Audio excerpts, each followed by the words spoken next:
సర్వాధికారి అయిన ప్రభువైన యేసుక్రీస్తు నామానికి వందనాలు.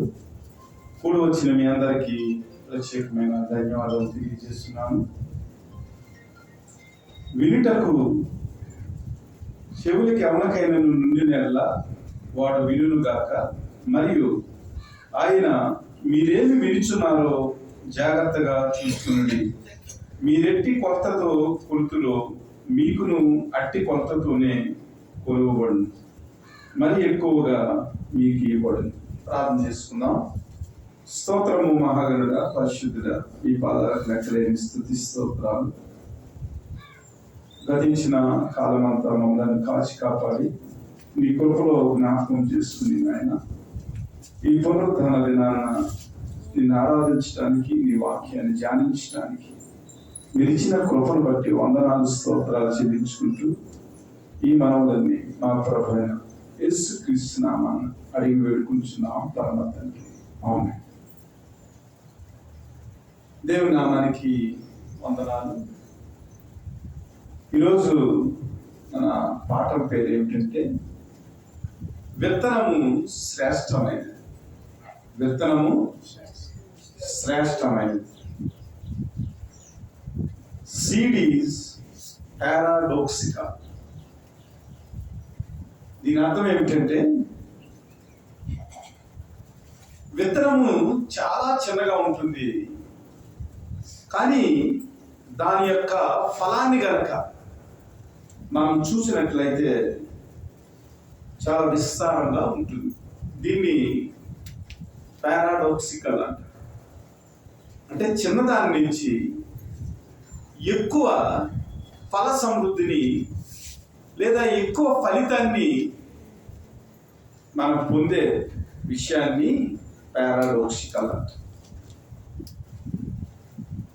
క్రైస్తవ జీవితం కూడా దేవుని యొక్క వాక్యాన్ని విన్నప్పుడు మన జీవితంలో దేవుని యొక్క ప్రత్యేకమైన సమృద్ధి, దేవుని యొక్క దీవెనలు, దేవుని యొక్క ఆశీస్సులు మన జీవితాల్లో పొందుకుంటాం. అన్నిటికీ మించి దేవుని యొక్క రాజ్యానికి మనం వెళ్ళాలంటే దేవుని యొక్క వాక్యాన్ని మనము అంగీకరించాలి. ప్రభువైన యేసుక్రీస్తు వారు కొండ మీద ప్రసంగాన్ని ఆయన చెప్పినప్పుడు కొండ మీద ఉన్న ప్రజలకు ఆత్మీయమైన సందేశాన్ని ఆయన బోధించారు. కొండ మీద అక్కడ ఉన్న ప్రజలకు దేవుని యొక్క రాజ్య విలువలు మన జీవితంలో ఎలాగ మనము సంతరించుకోవాలో, ఎలాంటి విలువలతో మనము పరలోక రాజ్యాన్ని మనం చేరుకోగలమో దాని గురించి ఆయన వారికి చెప్పి వారిని దీవించినట్లుగా నాకు కనబడుతుంది. ప్రభువైన యేసుక్రీస్తు వారు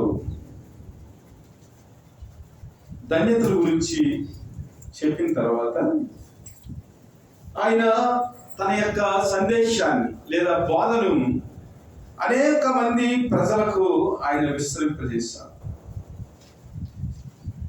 దేవుని యొక్క వాక్యాన్ని విని దేవుని యొక్క కృపను అనుభవిస్తూ దేవుణ్ణి వారు విశ్వసిస్తున్నారు.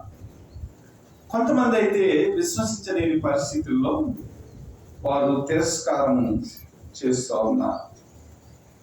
కాబట్టి దేవుడు ఎవరైతే ఆయన దగ్గరికి వచ్చి వాక్యాన్ని విన్నారో, ఎవరైతే దేవునితో గడుపుతున్నారో వారికి ప్రభువైన యేసుక్రీస్తు వారు ఏం చేశారంటే పరలోక రాజ్యానికి సంబంధించిన విషయాలను, పరలోక రాజ్యానికి సంబంధించిన సత్యాలను భూ సంబంధమైన ఉపమానాలతో, భూ సంబంధమైన దృష్టాంతాలతో ఆయన దేవుని రాజ్యం గురించి అర్థమయ్యేలాగా వారికి ఉపమానాలు చెప్పారు.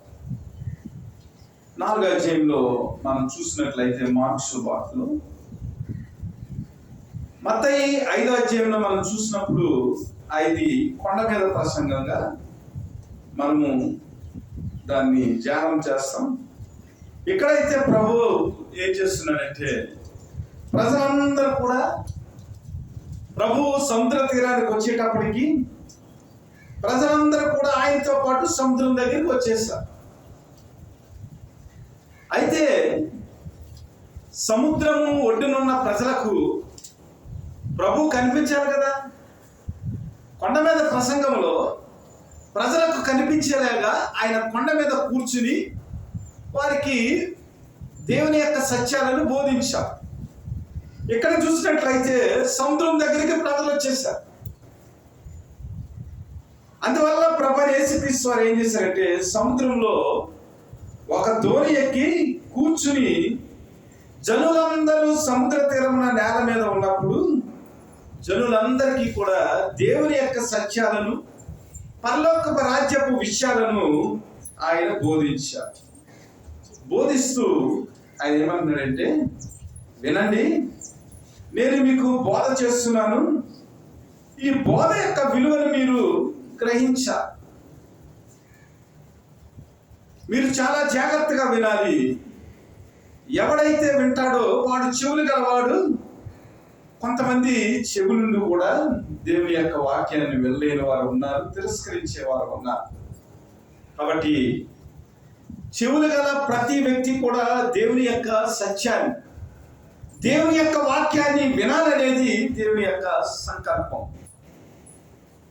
దేవుడు తన వాక్యాన్ని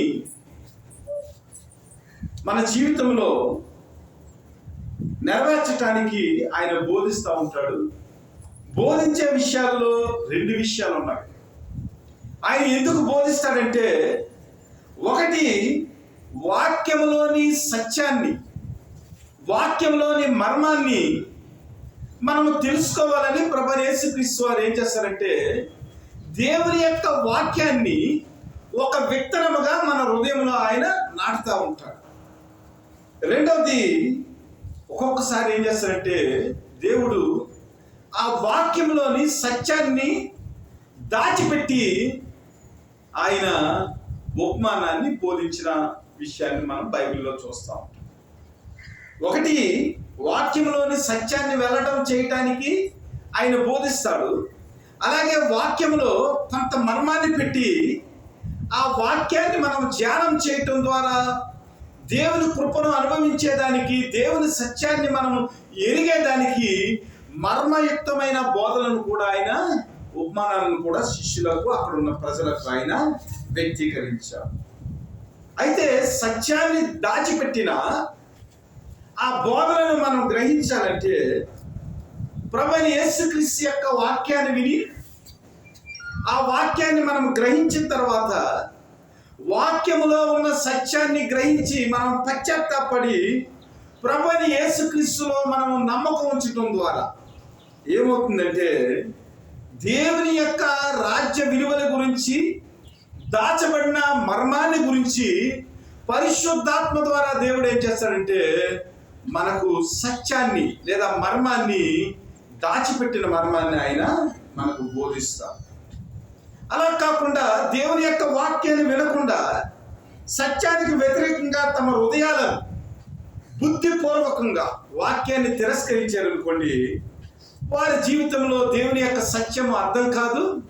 సత్యము అర్థం అవ్వక వారు దేవుణ్ణి అంగీకరించలేని పరిస్థితుల్లో వారు తీర్పులోనికి వెళ్ళిపోతారు.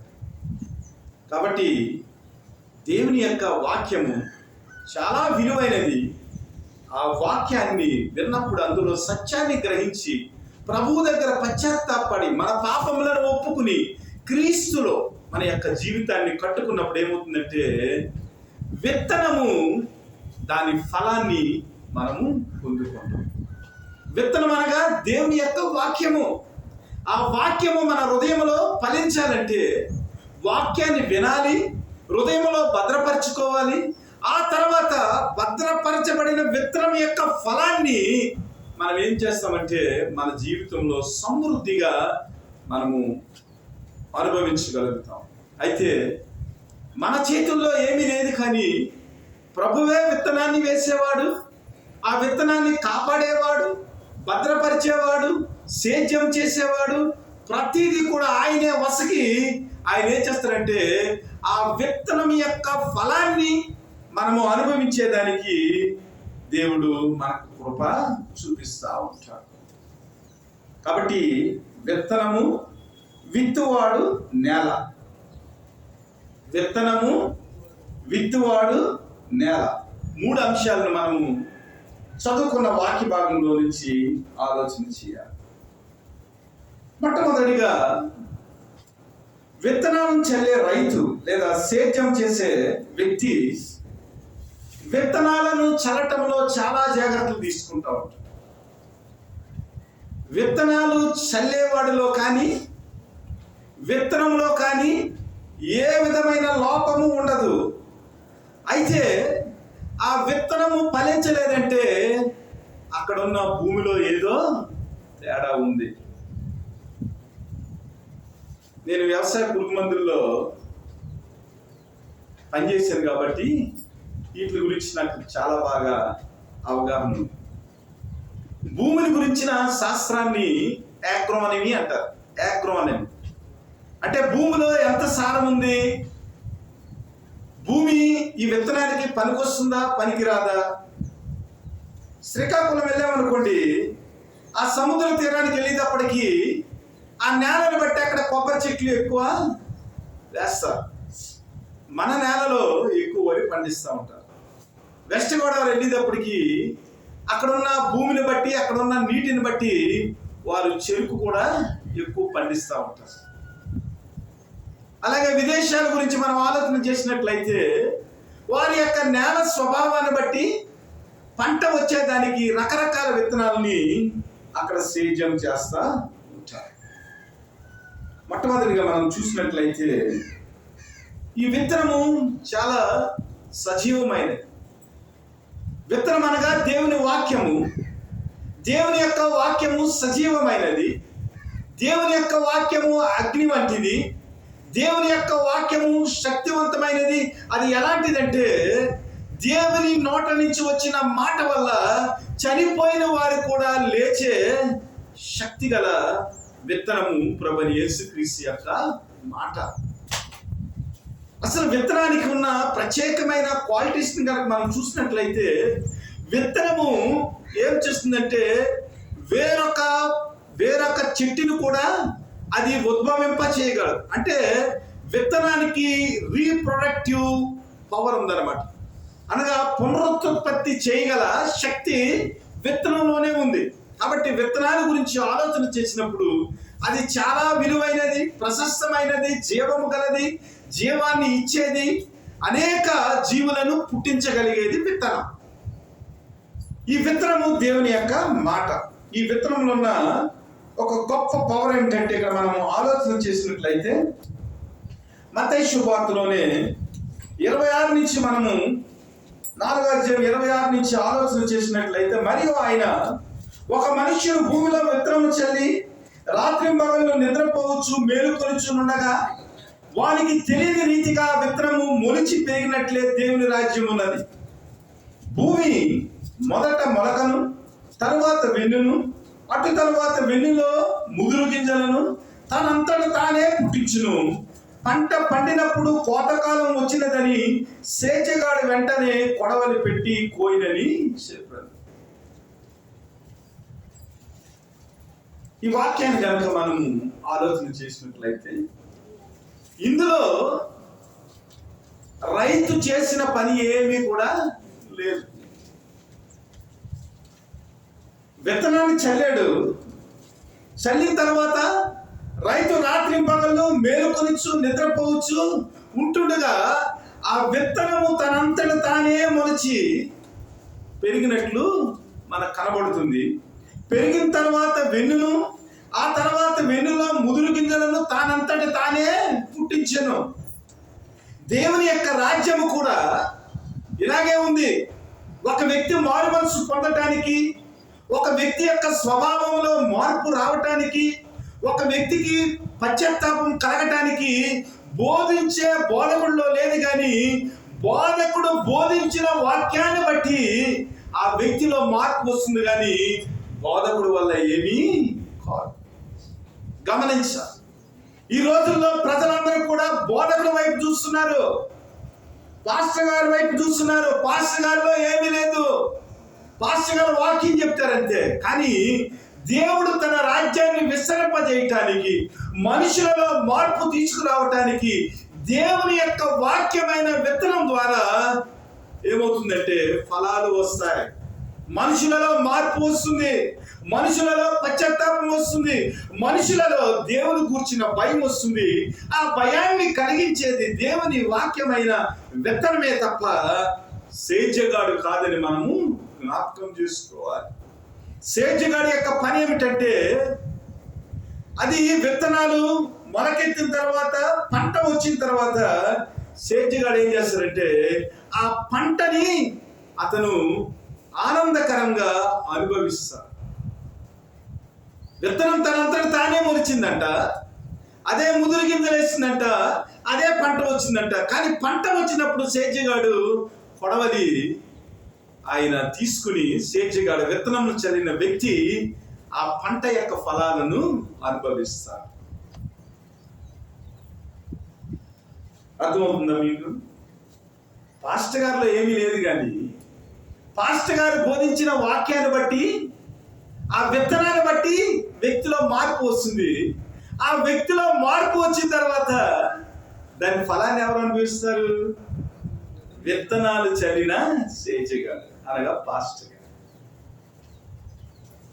ఆలోచన చేయండి, విత్తనంలో అంత మార్పు మనం చూడగలుగుతాం. ఎందుకంటే విత్తనము అది జీవముతో కూడి ఉన్నది. ఆ జీవాన్ని బట్టి పునరుత్పత్తి చేయగల గొప్ప శక్తి విత్తనంలో మనం చూడగలుగుతాం. యోహాను సువార్త 4వ అధ్యాయంలో, యోహాను సువార్త 4వ అధ్యాయం 35వ వచనం. ఇక 4 నెలలైన తర్వాత కోతకాలం వచ్చినని మీరు చెప్పుదురు కదా, ఇదిగో మీ కన్నులెత్తి పొలములను చూడండి, అవి ఇప్పుడే తెల్లబారి కోతకు వచ్చాను అని మీతో చెప్పుచున్నాను. విత్తువాడును కోయివాడును కూడా సంతోషించినట్లు కోయివాడు జీతము పుచ్చుకుని నిత్య జీవార్థమైన ఫలము సమకూర్చుకొనుచున్నాడు. దేవుని స్తోత్రం. ప్రభువైన యేసుక్రీస్తు వారు సమరయ స్త్రీని మార్చాడు, తన మాటలతో మార్చాడు, తన వాక్కుతో మార్చాడు. తన జీవితంలో ఉన్న విషయాన్ని గ్రహించి ఆమెలో పశ్చాత్తాపాన్ని కలుగజేసినప్పుడు ఆమె నీళ్లు చెందుకుంటానికి వచ్చింది. తన కొండను విడిచి ఊర్లోకి వెళ్ళి దేవుని యొక్క సువార్తను ప్రకటించింది. అనేక మందిని దేవుని వైపు విశ్వసించేలాగా తన సాక్ష్యాన్ని బట్టి ఆమె ఆ గ్రామాల్లో క్రీస్తుని మెస్సయ్యగా గుర్తించి ఆమె ఏం చేసిందంటే క్రీస్తుని పరిచయం చేసింది. ప్రభువైన యేసుక్రీస్తు వారు దాని గురించి చెప్తూ ఉంటాడు. ఇదిగో కోయివాడును విత్తువాడును సంతోషించినట్లు కోయివాడు జీతం పుచ్చుకుని నిత్య జీవార్థమైన ఫలము సమకూర్చుచున్నాడు అంటున్నాడు. కాబట్టి మన జీవితంలో విత్తనము పనిచేస్తుందని మనం గమనించి, విత్తనం పని విత్తనమే చేసుకుంటుందని మనం ఊరుకుంటే కుదరదు. ఆ విత్తనాన్ని మనం ఏం చేయాలంటే పొలంలో చల్లాలి. ఆ విత్తనాన్ని మనం దాచిపెట్టినట్లయితే ఆ విత్తనంలో ఉన్న శక్తి, ఆ విత్తనంలో ఉన్న పునరుత్పత్తి అలాగే ఉండిపోతుంది. కానీ ఆ విత్తనాన్ని గనక మనం భూమిలో గనక, సారవంతమైన భూమిలో గనక మనం చల్లినట్లయితే ఫలం వస్తుంది. అది నిత్య జీవార్థమైన ఫలము. ఆ ఫలాన్ని అనుభవించేదానికి, సమకూర్చుకునేదానికి సేద్యగాడికి దేవుడు జీతాన్ని ఇస్తాడు. అందువల్ల మనం ఏం చేయాలంటే దేవుని యొక్క వాక్యాన్ని వినాలి, మార్పు చెందాలి. ఆ వాక్యంలో ఉన్న శక్తిని ఇతరులకు మనం ప్రకటించాలి. ఎందుకంటే ప్రకటించిన తర్వాత మనకు కూడా నిత్యమైన జీవార్థమైన ఫలాన్ని దేవుని యొక్క రాజ్యంలో మనం చూడగలుగుతాం. కాబట్టి విత్తనము చాలా ముఖ్యమైనదని మనం గమనించాలి. ఇప్పుడు మనం పాఠంలోకి వచ్చినట్లయితే,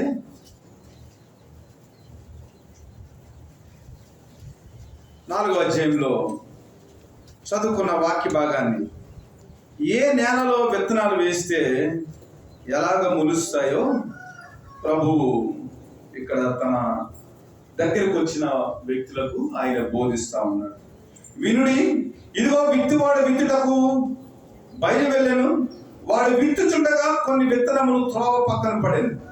పక్షులు వచ్చి వాటిని మింగి వేసాను.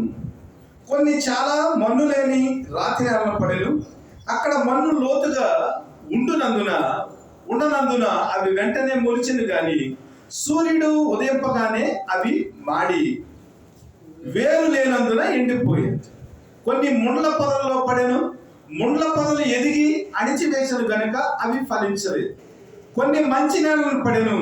అవి మొలచి పెరిగి పైరై 30 దంతులుగాను 60 దంతులుగాను 100 దంతులుగాను ఫలించెను. వినుటకు చెవులు గలవాడు వినుగాక అని చెప్పాడు. దేవుడు ఒక మంచి సేద్యగాడు. ఆయన ఎంతో వినయముతో, ఎంతో విధేయతతో, చాలా జ్ఞానవంతంగా, చాలా నమ్మకంగా ఆయన ఏం చేశారంటే పరమ తండ్రి యొక్క వాక్కులను అనగా విత్తనాలను ఆయన చల్లాడు. అయితే ఇక్కడ మనం ఆలోచించవలసిన విషయం ఏమిటంటే, ఈ చల్లేటప్పుడు రైతుకి చాలా ఇన్స్ట్రక్షన్స్ ఉంటాయి. కానీ కొన్ని విత్తనాలను రాతి నేలన ఎందుకు చల్లవలసి వచ్చింది, లేదా రాతి నేలను ఎందుకు పడ్డాయి, కొన్ని ముండల పొదల్లో ఎందుకు పడ్డాయి, కొన్ని మంచి నేలలు ఎందుకు పడ్డాయి, కొన్ని త్రోవ పక్కన ఎందుకు పడ్డాయి? ఏ రైతు కూడా తన విత్తనాలను వ్యర్థపరచడు. ఇది మనం ఆలోచన చేయాలి. ప్రభువైన యేసుక్రీస్తు వారు ఆరోహణం అయిపోతూ పరలోకానికి వెళ్ళేటప్పుడు శిష్యులకు ఆయన ఒక ఆజ్ఞ ఇచ్చాడు. ఆ ఆజ్ఞ ఏమిటంటే, సర్వ సృష్టికి వెళ్ళి మీరు సువార్తను ప్రకటించండి. సువార్తను వారు గైకొన్న తర్వాత ఎవరైతే మారు మనసును పొంది నన్ను అంగీకరిస్తారో వారికి నా నామం పేరట తండ్రి కుమార పరిశుద్ధాత్మ నామం వారికి బాప్తిస్మం అంటారు. దేవుని యొక్క విత్తనాలని దేవుని యొక్క సేవకులుగా మేము చదువుతూ ఉంటాం. ప్రతిదీ కూడా మంచి నేలలు పడాలనే మేము చదువుతూ ఉంటాం. కానీ విత్తనములో ఏ విధమైన దోషం లేదు, చల్లేవాడిలో ఏ విధమైన దోషం లేదు. కానీ నేలలో దోషం కనపడుతున్నట్లుగా అవుతుంది. దేవుడు మనుషులను యథార్థవంతులుగా సృష్టించాడు. కానీ వారు కొన్ని యంత్రములు కల్పించుకుని వారి యొక్క నడవడిని వారు ఏం చేస్తున్నారంటే చెరిపేసుకుంటున్నారు. దేవుడైతే ప్రతి వారిని కూడా మంచి నేల నుంచే తీసి ఆయన జీవాత్మను ఊదాడు. అయితే దేవుని యొక్క జీవాత్మ మన జీవితాల్లో పని చేయకుండా మన హృదయాలు ఏమైపోయినాయి అంటే బండబారిపోయినాయి. దీని గురించి దేవుడు మాట్లాడుతూ అంటాడు ఇర్మియా గ్రంథంలో, హృదయం అన్నిట్లకంటే మోసకరమైనది, దానిని గ్రహింపగలవాడేవాడు? దాని యొక్క విషయాలను గ్రహించేవాడు ప్రభువైన దేవుడు ఒక్కడే.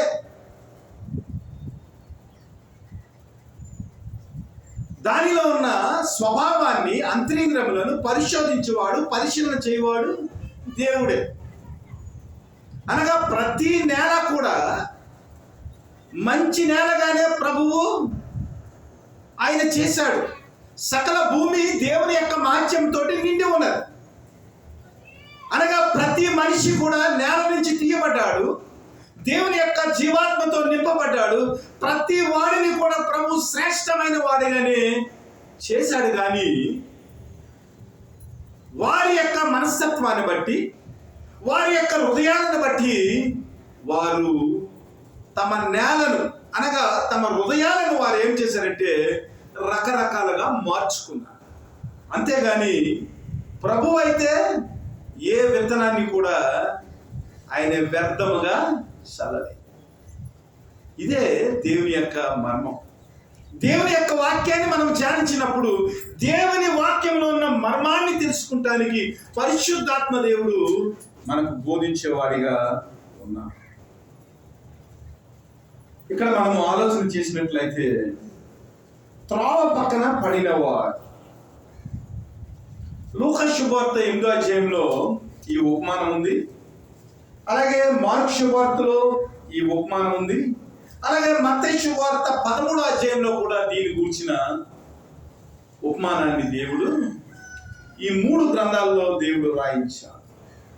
అయితే 3 గ్రంథాలలో కూడా 3 సువార్తలలో కూడా దేవుని యొక్క విత్తనం గురించి, చల్లిన విధానం గురించి, అక్కడ ఉన్న వ్యక్తుల యొక్క మనస్తత్వం గురించి, వారి హృదయాల యొక్క స్వభావం గురించి ఒక్కొక్క భక్తుడు రకరకాలుగా దాన్ని మనకు అర్థమయ్యేదానికి దాన్ని విపులీకరించి పరిశుద్ధాత్మ శక్తి చేత రాయించారు. ఈ త్రోవ పక్కన పడిన విత్తనం గురించి ఆలోచన చేసినట్లయితే లూకా శుభవార్త 8వ అధ్యాయం 5వ వచనంలో ఈ విత్తనం గురించి ఏం రాయబడిందంటే కాళ్ళ క్రింద తొక్కబడిన విత్తనముగా రాయబడింది.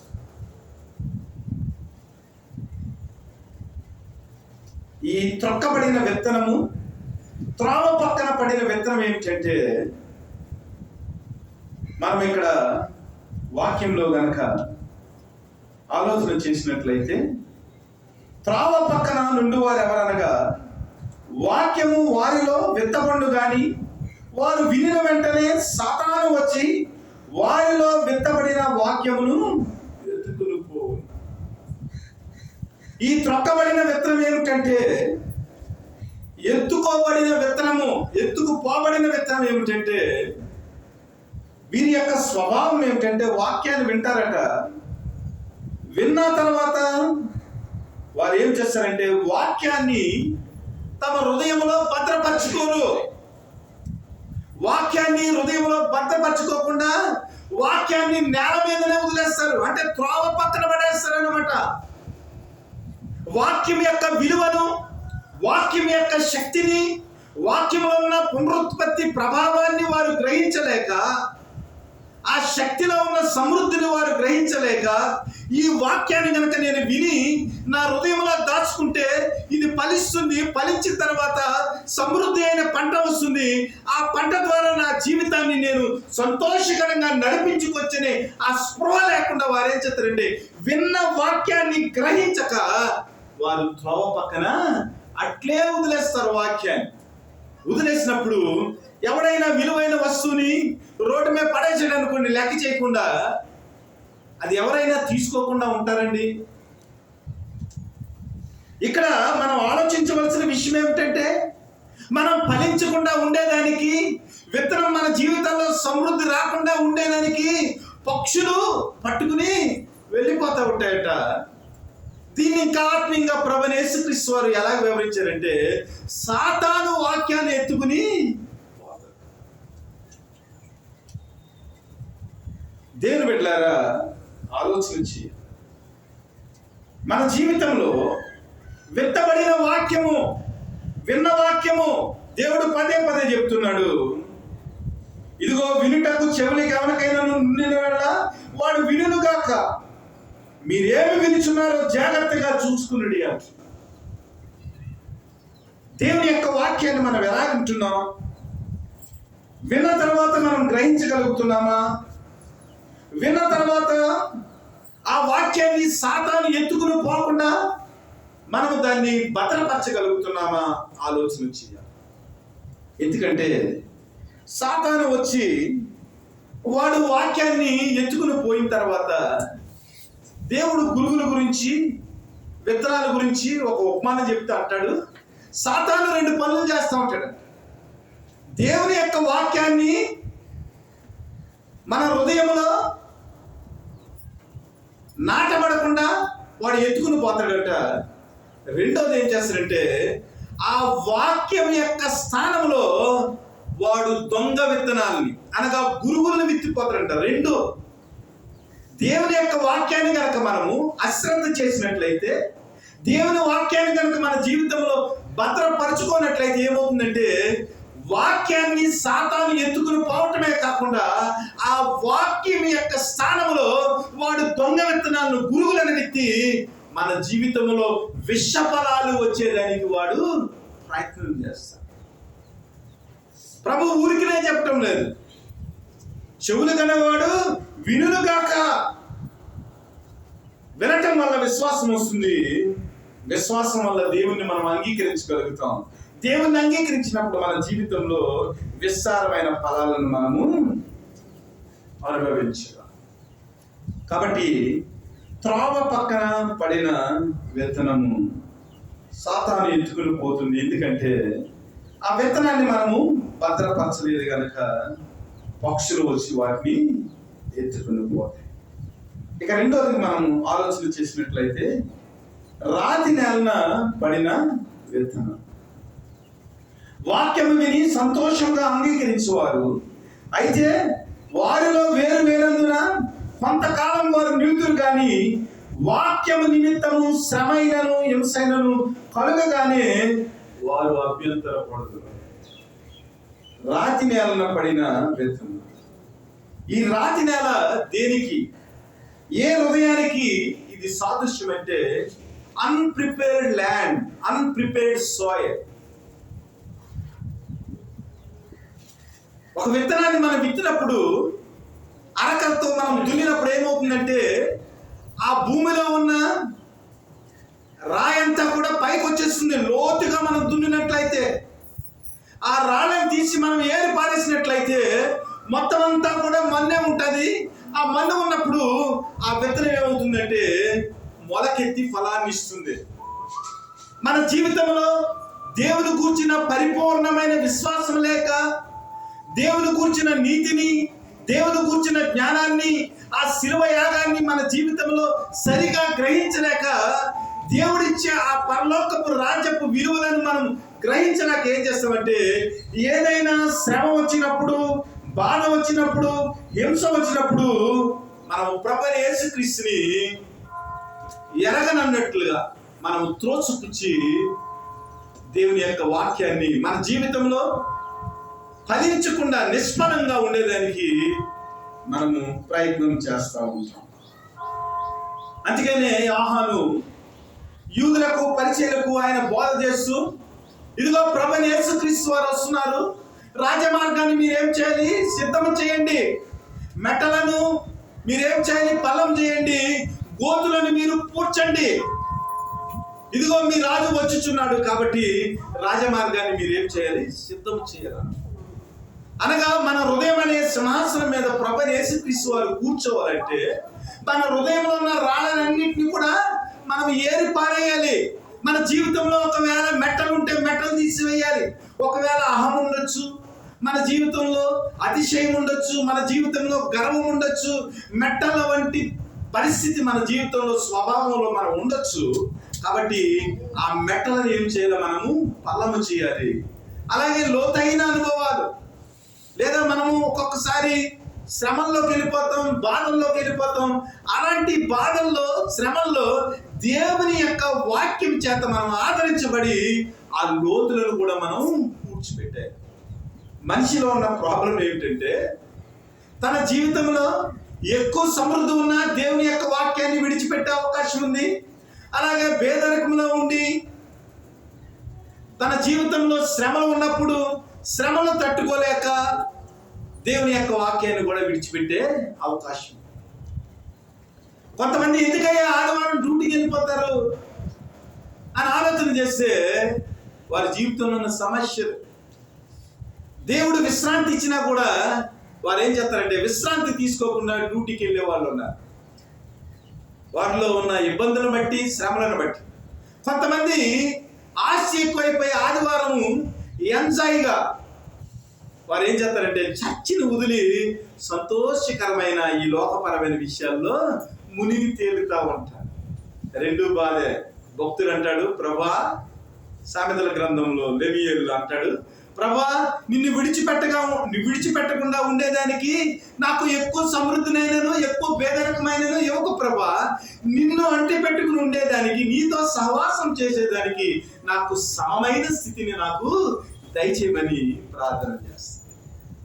కాబట్టి మన జీవితంలో హింసలు వచ్చినా, అలాగే కరువు వచ్చినా, బాధ వచ్చినా కూడా దేవుని యొక్క వాక్యము మన జీవితంలో లోతుగా లేక, పరిపూర్ణమైన విశ్వాసం లేక మనం ఏం చేస్తామంటే దేవుని యొక్క వాక్యాన్ని విడిచిపెట్టేవారిగా మన జీవితము కనబడుతుంది. రాతి నేల, అన్ప్రిపేర్డ్ ల్యాండ్, అన్ప్రిపేర్డ్. వాక్యము ఫలవంతముగా ఉండేదానికి ఫలించలేని హృదయము రాతి నేలను పడిన హృదయం. దీని గురించి ఒక మాట మనం చూద్దాం. యెషయా గ్రంథము 62వ అధ్యాయం, యెషయా గ్రంథం 62వ అధ్యాయము 6వ వచనం నుంచి.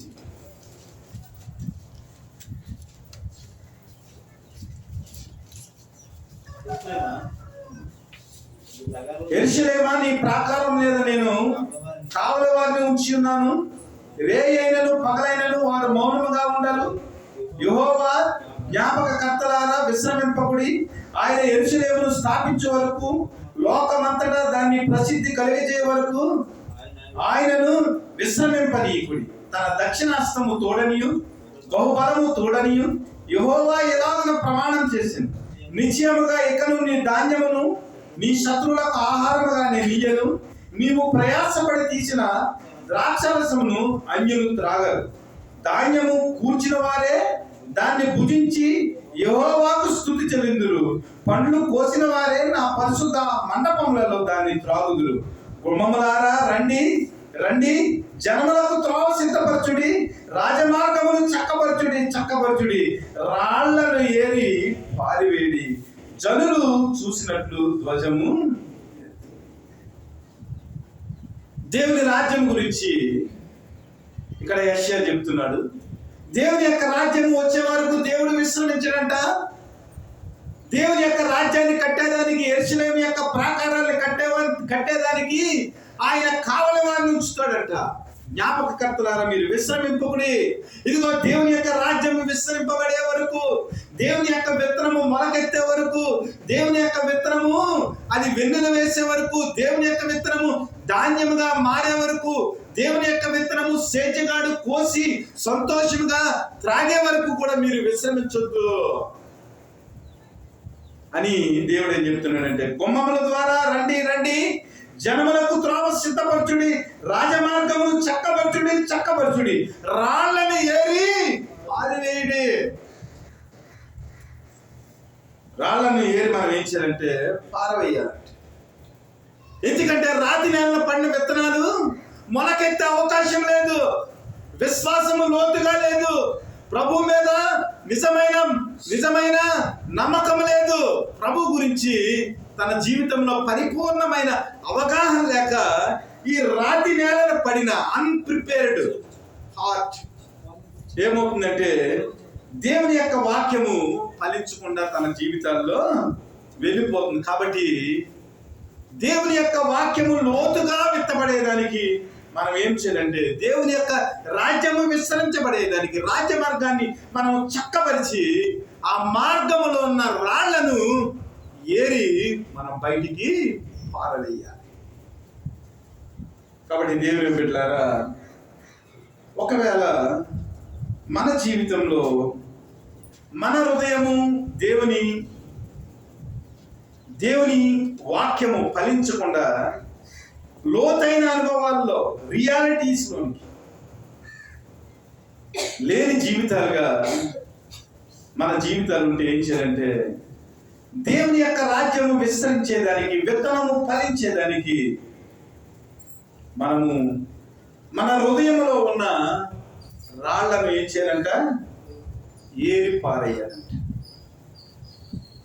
మూడవదిగా ముండ్ల పొదలలో విత్తబడిన వారు, వీరు వాక్యము విందురు గాని ఐహిక విచారములను, ధనమోసమును మరి ఇతరమైన ఆపేక్షలను లోపల చూచి వాక్యమును అణిచివేయటం వలన అది నిష్ఫలమగును. అంటే మూడో హృదయం ఏంటంటే ముండ్ల పొద. ముండ్ల పొదల్లో ఉన్న మొక్క ఏమవుతుందంటే పెరగడానికి ప్రయత్నం చేస్తుంది. విత్తనము చాలా పవర్ఫుల్.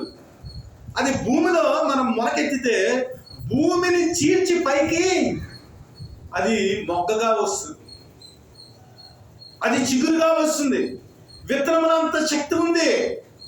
విత్తనంలో ఏ విధమైన వ్యర్థము లేదు. అది పరిశుద్ధమైనది, అగ్ని వంటిది, శ్రేష్టమైనది, అమూల్యమైనది.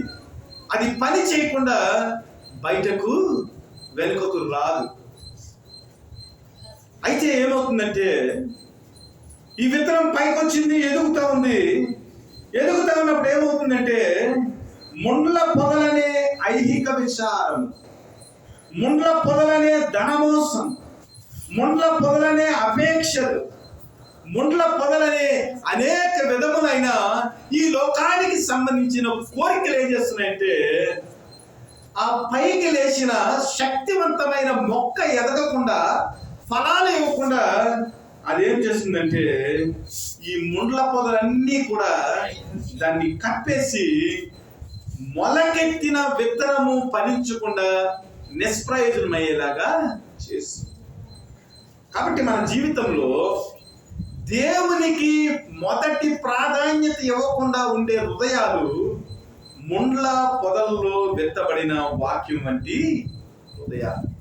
అనగా ఈ లోకపరమైన విషయాలకే ఎక్కువ ప్రాధాన్యత, ప్రభువుకి ఇవ్వాల్సిన ప్రాధాన్యత ప్రభువుకి ఇవ్వకుండా ఈ లోకపరమైన ఐక్య విచార, ఈ లోకపరమైన లోభము, ఈ లోకపరమైన అనేక ఆపేక్షలు ఈ ముండ్ల పొదల్లాగా దేవుని యొక్క విత్తనం నుంచి వచ్చిన మొక్క ఎదగకుండా వాటిని సప్రెస్ చేసేస్తున్నాయి.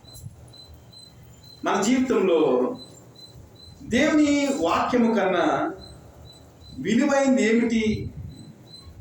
దేవుని వాక్యము కన్నా శ్రేష్టమైనది ఏమిటి? దేవుని యొక్క వాక్యం మన హృదయంలో ఫలించకుండా ఈ లోకపరమైన విచారాలతో మనం ఎందుకు మొక్కను ఎదగకుండా మనం త్రుంచి వేస్తున్నాం, మనమే ఎందుకు ఆటంకంగా ఉంటున్నాం అనేది మీరేం చేయాలంటే ఆలోచన చేయాలి. తిమోతికి రాసిన మొదటి పత్రిక 6వ అధ్యాయము, తిమోతికి రాసిన మొదటి పత్రిక 6వ అధ్యాయము 7వ వచనం నుంచి, మనం ఈ లోకంలోనికి ఏమీ తేలేదు, దీనిలో నుండి ఏమీ తీసుకుని పోలేము. కాగా అన్నవస్త్రములు గలవారమై ఉండి వాటితో తృప్తి పొందుదాము. ధనవంతులకు ఆపేక్షించి వాడు శోధనలోను, ఉరిలోను, అవివేక యుక్తములు, హానికరములైన అనేక దురాశల్లోనూ పడుదురు. అట్టివి మనుషులను నష్టములోను, నాశనంలోను ముంచివేయును. ఎందుకనగా ధనాపేక్ష సమస్తమైన కీడులకు మూలము. కొందరు దానిని ఆశించి విశ్వాసము నుంచి తొలగిపోయి నానా బాధలతో తమ్మును తామే పుడుచుకుంది. దైవజనుడా, నీవైతే వీటిని విసర్జించి నీతిని, భక్తిని, విశ్వాసమును, ప్రేమను, ఓర్పును, సాత్వికమును సంపాదించుకున్నటకు ప్రయాసపడము. విశ్వాస సంబంధమైన మంచి పోరాడము. నిత్య జీవమును ఐహిక విచార, ఈ లోకపరమైన ధనాన్ని గూర్చిన ఆలోచన ఇవేం చేస్తాయంటే దేవుని యొక్క వాక్యాన్ని మన జీవితంలో ఎదగని. దాని గురించి తిమోతితో పౌలు గారు అంటున్నాడు, ధనవంతులకు ఆపేక్షించి వారు శోధనలోను, ఊరిలోను, అవివేక యుక్తములు, హానికరమైన అనేక దురాశల్లో పడదు. అట్టి మనుషులు నష్టములోను, నాశనంలోను వారిని ముంచివేయి. ఎందుకనగా ధనాపేక్ష సమస్తమైన కీడులకు. ముండ్ల పొదల వంటి హృదయము కావాలి. ఏమవుతుందంటే దేవుని యొక్క వాక్యము సమృద్ధి వారి జీవితాల్లో లేక, సంతృష్టి సహితమైన ఆ దైవభక్తి లేక, ఈ లోకంలోనికి మనం ఏమి తీసుకుని రాలేదు, ఏమి తీసుకుని మనం పోలేమనే ఆ స్పృహ వారి జీవితాల్లో లేక ఏం చేస్తారంటే ఐహికమైన విచారాల చేత దేవుని యొక్క వాక్యాన్ని ఎదగలేని పరిస్థితి. దేవుడు మాట్లాడుతున్నాడు కదా, విత్తనాన్ని వేసేవాడు ఆయనే, విత్తనాన్ని ఎదిగించేవాడు ఆయనే, విత్తనాన్ని మనకు సమకూర్చేవాడు కూడా ఆయనే. దాన్నే పౌలు గారు చాలా లేటెస్ట్ గా చెప్తున్నాడు. ఈ లోకంలోనికి మీరు ఏమీ తీసుకుని రాలేదు, ఏమీ తీసుకుని పోలేదు. అన్నీ చేసేవాడు దేవుడే, సమృద్ధినిచ్చేవాడు దేవుడే, సంతృప్తి సహితమైన జీవితాన్ని ఇచ్చేవాడు కూడా దేవుడే. ఎందుకు మీరు దేవుని వాక్యాన్ని ఫలించకుండా ఈ లోకపరమైన మోసాలతో, ఐహిక విచారాలతో దేవుని వాక్యము మీ జీవితాల్లో నిష్ప్రయోజనం అయ్యేటట్లు ఎందుకు చేస్తున్నారు అని దేవుడు మాట్లాడుతూ ఉన్నాడు. కాబట్టి దేవుని బిడ్డలారా, మన జీవితాల్లో దేవుని యొక్క వాక్యము నిష్ప్రయోజనం అవ్వకుండా చూసుకునే బాధ్యత మనదే. ఇంకా మంచి నేల గురించి దేవుడు మాట్లాడుతూ ఉన్నాడు. మంచి నేలను విత్తబడిన వారు ఎవరనగా, వాక్యాన్ని విని దానిని అంగీకరించి 30దంతులుగాను 60దంతులుగాను 100దంతులుగాను ఫలించు వారని చెప్పాను. దేవుని యొక్క వాక్యాన్ని మంచి మనసుతో, యోగ్యకరమైన మనసుతో మనం ఏం చేయాలి? విన్న తర్వాత దేవుని యొక్క వాక్యం మనకు అర్థమవుతుంది. అర్థమైన తర్వాత మన జీవితంలో 30దంతులుగా 60దంతులుగా 100దంతులుగా మనము ఫలాలను మన జీవితాల్లో అనుభవించగలం.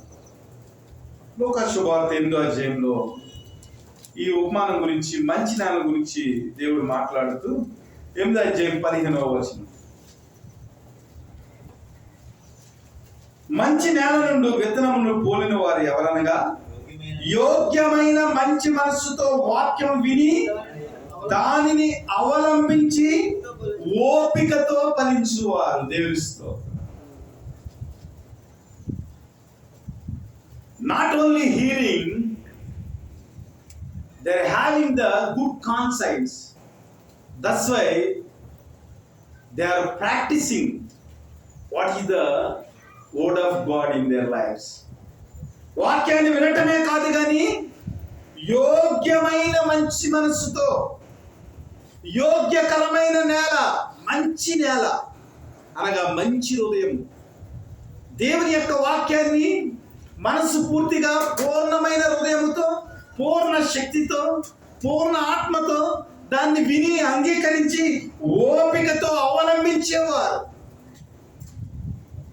పైన 3 నేలల గురించి మనం చూస్తాం కదా.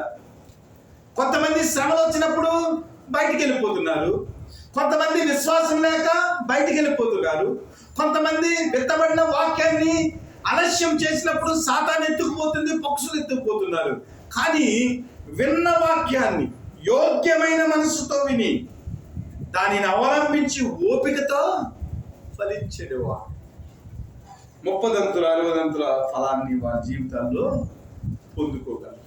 కాబట్టి దేవుని బిడ్డలారా, విత్తనం ఇచ్చేవాడు దేవుడే, దాన్ని పోషించేవాడు కూడా దేవుడు. మనము ఆ విత్తనాన్ని ఎలాగ రిసీవ్ చేసుకుంటున్నాం అనేది చాలా ముఖ్యమైన సంగతిగా మనము భావించాలి. మన జీవితంలో ప్రభు అయిన దేవుడు విత్తిన విత్తనాలను, పరిశుద్ధాత్ముడు విత్తిన విత్తనాలను మన జీవితంలో ఎలాగ భద్రపరుచుకుంటున్నాం, దాని ద్వారా మన జీవితంలో ఎలాంటి ఫలాలు అనుభవిస్తున్నాం, లేదంటే దేవుడు ఇచ్చిన విత్తనాలు పక్షులు ఎత్తుకుపోతున్నాయా, మనమే ముళ్ళ పొదలతో వాటిని కప్పేస్తున్నామా, లేదంటే అవి భూమిలోనే నిష్ప్రయోజనం అయిపోతున్నావా ఆలోచన చేయాలి. ఎలాంటి హృదయంతో దేవుని యొక్క వాక్యాన్ని మనం వింటున్నాం. విత్తనము చాలా శ్రేష్టమైనది, విశిష్టమైనది, జీవము గలది, జీవాన్ని ఇచ్చేది, మరణాన్ని జయించగల శక్తి గల విత్తనము. లాజరు లేవు, బిగ్గరగా కేక వేసినప్పుడు చనిపోయిన లాజరు లేచా. తలికుతామి అన్నప్పుడు చనిపోయిన కుమార్తె లెగిచింది. యాయి కుమారుడు పాడమే ఉండగా దేవుడు లేపాడు. వాక్యములో, విత్తనములో ఏ విధమైన దోషము లేదు, ఏ విధమైన శ్రేష్టహీనత లేదు. మన జీవితంలో విత్తనం అనే వాక్యాన్ని ఎంతవరకు మనము సద్వినియోగం చేసుకుంటున్నాం? కొరింథీయులకు రాసిన మొదటి పత్రిక 3వ అధ్యాయం 7వ వచనం నుంచి మనం చూసినట్లయితే, కాబట్టి వృద్ధి కలిగజేయ దేవునిలోనే గాని నాటువానిలోనైనను నీళ్లు పోయేవానినైనను ఏమీ లేదు. నాటువాడును నీళ్లు పోయేవాడును ఒక్కడే. ప్రతివాడు తాను చేసిన కష్టము కొలది జీతము పుచ్చుకును. మేము దేవుని జత పనివారమై ఉన్నాము, మీరు దేవుని వ్యవసాయమును దేవుని గృహమై. మరి పౌలు గారు దేవుడు చెప్పిన మాటల గురించి అక్కడ ఉన్న వ్యక్తులకు, అతిశయపడుతున్న వ్యక్తులకు చెప్తా ఉన్నాడు. బాబు, నాటు వాళ్ళలోని ఏమీ లేదు, నీళ్లు పోసేవాళ్ళలోనూ ఏమీ లేదు, వృద్ధి కలిగజేయవాడు దేవుడే. అయితే మన జీవితంలో దేవుని యొక్క వాక్యాన్ని అంగీకరించినప్పుడు, దేవుని యొక్క వాక్యాన్ని ఇతరులకు పరిచయం చేసినప్పుడు, అక్కడ సమరయ స్త్రీతో దేవుడు మాట్లాడుతూ ప్రభువైన యేసుక్రీస్తు నిత్య జీవమైన జీవార్థమైన ఫలాన్ని మనం సమకూర్చుకుంటామన్నాడు. ఇక్కడైతే ప్రతి వాడు తాను చేసిన కష్టం కొలది జీతము పుచ్చుకును. మేము దేవుని చేత పనివారమై ఉన్నాము, మీరు దేవుని వ్యవసాయమును గృహమునై ఉన్నారు. దేవుని యొక్క ఫలములో ఒకవేళ మనము దేవుని వాక్యములో ఫలించిన వారంగా ఉంటే, ఫలించిన మనము దేవుని యొక్క తోటలో ఆయన ఇచ్చిన విత్తనాలు వేయటానికి మనకు సమయం ఉందా? ఆయన తోటలో పనిచేసే క్రీస్తు యొక్క జత పని వారంగా మనం ఉంటున్నామా? ఆయన ఏదైనా కొన్ని విత్తనాలు ఇస్తే ఆ విత్తనాలను సర్వ సృష్టికి వెళ్ళి మనము వాటిని విత్తేవారుగా ఉన్నామా? దేవుని బిడ్డలారా, అనేక మంది నిరీక్షణ లేని ప్రజలు, విత్తనం దొరకని రైతులు అనేక మంది ఉన్నారు. కాబట్టి శ్రేష్టమైన దేవుని వాక్యమైన విత్తనాన్ని అనేక మందికి మనం పంచిపెట్టేవారిగా, దేవుని చేత పని వారిగా, దేవుని వ్యవసాయంలో పనిచేసే సేవకులుగా మనం ఉన్నప్పుడు దేవుడు ఏం చేస్తున్నాడంటే, ఆయన ఫలాన్ని, ఆయన బహుమతులను మనకు ఇచ్చేవాడిగా దేవుడు ఉన్నారు. కాబట్టి దేవుని బిడ్డలారా, దేవుని యొక్క వాక్యమైన విత్తనం విషయంలో, మన యొక్క పరిచర్య విషయంలో మనం ఎలా ఉన్నాం? దేవుని యొక్క వాక్యాన్ని విధేయతతో మనం విత్తగలుగుతున్నామా? దేవుని వాక్యానికి మనం విధేయత చూపించగలుగుతున్నామా? దేవుని యొక్క వాక్యాన్ని శ్రద్ధతో మనం విత్తగలుగుతున్నామా? దేవుని యొక్క వాక్యాన్ని మనం విశ్వాసయుక్తమైన ప్రార్థనా శక్తితో మనం విత్తగలుగుతున్నామా? ఆలోచన చేయాలి.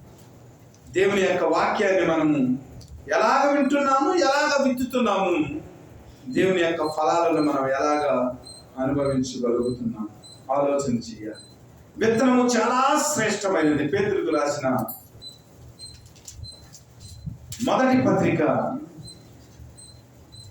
22 నుంచి, మొదటి అధ్యాయం 22 నుంచి మనం వాక్యాన్ని ధ్యానం చేసినట్లయితే, మీరు క్షయబీజం నుండి కాక శాశ్వతముకు జీవము గల దేవుని వాక్య మూలముగా అక్షయ బీజము నుండి పుట్టింపబడినవారు గనుక నిష్కపటమైన సహోదర ప్రేమ కలిగినట్లు మీరు సత్యమునకు విధేయులవుట చేత మీ మనస్సులను పవిత్ర పరచుకున్న వారై ఉండి ఒకరిని ఒకడు హృదయపూర్వకముగాను మికటముగాను ప్రేమించుడి. ఎలాగనగా సర్వ శరీరులు గడ్డిన పోలిన వారు, వారి అందమంతయు గడ్డి పువ్వులే ఉన్నది, గడ్డి ఎండును దాని పువ్వును రాలను, అయితే ప్రభువు వాక్యము ఎల్లప్పుడూ నిలుచును.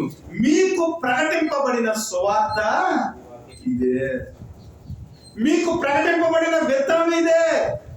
దేవుడు జన్మ విత్తనం ఇదే. మీరు ఫలించే వారిగా ఉండాలి. మీరు ప్రకటించేవారిగా ఉండాలి. ఎందుకంటే మీరు నశించిపోయే క్షయభేదము నుంచి కాక శాశ్వతముకు జీవము గల దేవుని వాక్య మూలముగా అక్షయ బీజము నుండి పుట్టినవారు. మీ విత్తనం ఎలాంటి విత్తనం అంటే చీకిపోయే విత్తనం కాదు, చనిపోయే విత్తనము కాదు, శాశ్వతమైన జీవము గల అక్షయ బీజము నుండి పుట్టిన విత్తనము. దేవుని బిడ్డలారా, ప్రభు అయిన యేసుక్రీస్తు నిన్న నేడు ఏకరీతిగా ఉన్న దేవుడు, అల్ఫా ఒమేగా ఉన్న దేవుడు, తరతరములు ఆయన ఏలే దేవుడు. ఆయన రాజ్యము నిరంతరము నిలిచే రాజ్యం. కాబట్టి ఆయన రాజ్యంలో ఆయన యొక్క విత్తనాలు బహుగా ఫలించేదానికి మనము యోగ్యమైన మనసుతో వాక్యాన్ని అంగీకరించి ఓపికతో ఫలించేవారిగా, దేవుని యొక్క ఫలాలు మనం పొందుకునేవారిగా మన జీవితాలను యోగ్యకరమైన రీతిలో మనం కట్టుకోవాలని దేవుని యొక్క వాక్యము మనకు హెచ్చరిస్తుంది. యెషయా గ్రంథం 62వ అధ్యాయం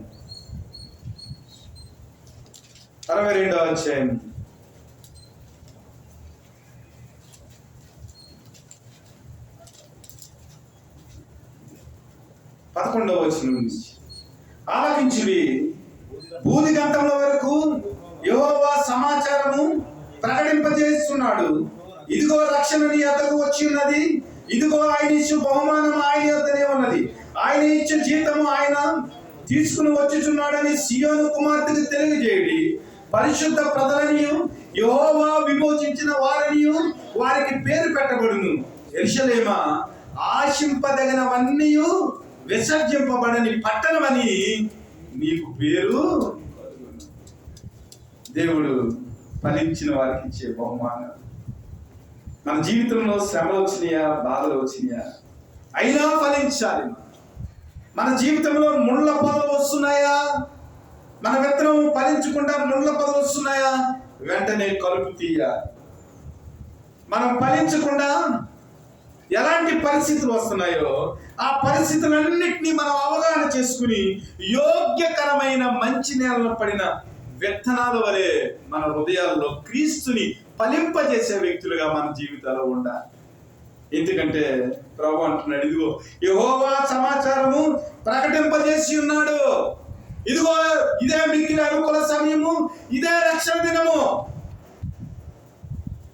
ఆ అజ్ఞాత కాలంలో అయితే దేవుడు చూసి చూడనట్లుగా ఉన్నాడు. ఇప్పుడైతే అందరూ అంతటా దేవుని యొక్క వాక్యాన్ని విని మారు మనసు పొందాలి, లేకపోతే ఉగ్రత మీ కొరకు నిలిచి ఉన్నది. ఇదిగో యెహోవా సమాచారము ప్రకటింపజేసి ఉన్నాడు, ఆయన విత్తనాలు ఆయన విత్తేశాడు, ఫలాల కొరకు ఎదురు చూస్తా ఉన్నాడు. దేవుని యొక్క సేవకులు దేవుని యొక్క వాక్యాన్ని విత్తుతా ఉన్నారు, ఫలాల కొరకు ఎదురు చూస్తా ఉన్నారు. అయితే విత్తబడిన వాక్యము రక్షణ ఇచ్చే, విత్తబడిన వాక్యము జీవాన్ని ఇచ్చే, విత్తబడిన వాక్యము నిన్ను పరలోకానికి తీసుకుని వెళ్ళే.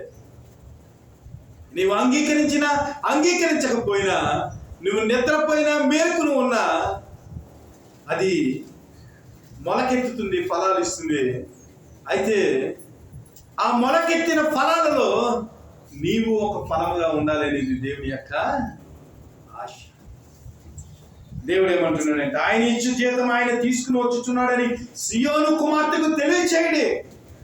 ఇదిగో పంట వచ్చేస్తుంది, సేద్యగాడు కొడవలి పట్టుకుని ఉన్నాడు.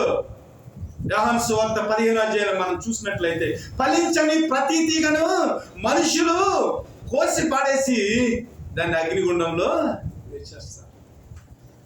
దేవుని యొక్క సమాచారము ప్రకటించబడి ఉన్నది, అర్థం చేసుకోవాలి. దేవుని చేత విమోచించబడిన బిడ్డలుగా, దేవుని రాజ్య వారసులుగా ఆయన పెట్టే శ్రేష్టమైన ఆ పేరును బట్టి, కొట్టివేయబడి ఆ పేరును బట్టి, విమోచింపబడిన ఆ పేరును బట్టి, అక్షయమైన ఆ విత్తనాన్ని బట్టి మనం ఏం చేయాలంటే యోగ్యకరమైన మంచి మనసుతో దేవుని యొక్క విత్తనం, విశిష్టమైన విత్తనాన్ని మనము అనుభవించేవారిగా, ఫలించేవారిగా, ఓపికతో దేవుని యొక్క వాక్యాన్ని మనం పాటించేవారిగా ఉన్నట్లయితే దేవుడు మంచి బహుమానాన్ని మనకు సిద్ధపరిచాడు. మనం ఆశించినది దేవుడు మనకిచ్చి నీకు నాకు కూడా ఒక మంచి పేరును ఆయన ఇచ్చేవాడిగా ఉన్నాడు. కాబట్టి దేవుని బిడ్డలారా, విశిష్టమైన విత్తనాన్ని పారవేద్దామా? విశిష్టమైన విత్తనం మొలకెత్తకుండా ముండ్ల పొదలు మనం మురిపిందామా? లేదంటే యోగ్యకరమైన మంచి మనసుతో విత్తబడిన విత్తనం మన జీవితంలో 30 దంతులుగా, 60 దంతులుగా, 100 అంతలుగా ఫలించేదానికి మనం కష్టపడతామా? ఆలోచన చేయండి. 30 దంతుల, 60 దంతుల, 100 అంతుల ఫలాలు దేవుడు మనకు దయచేయాలి. దేవుడు మనలను దీవించి ఆస్వాదించును గాక. ఆమేన్.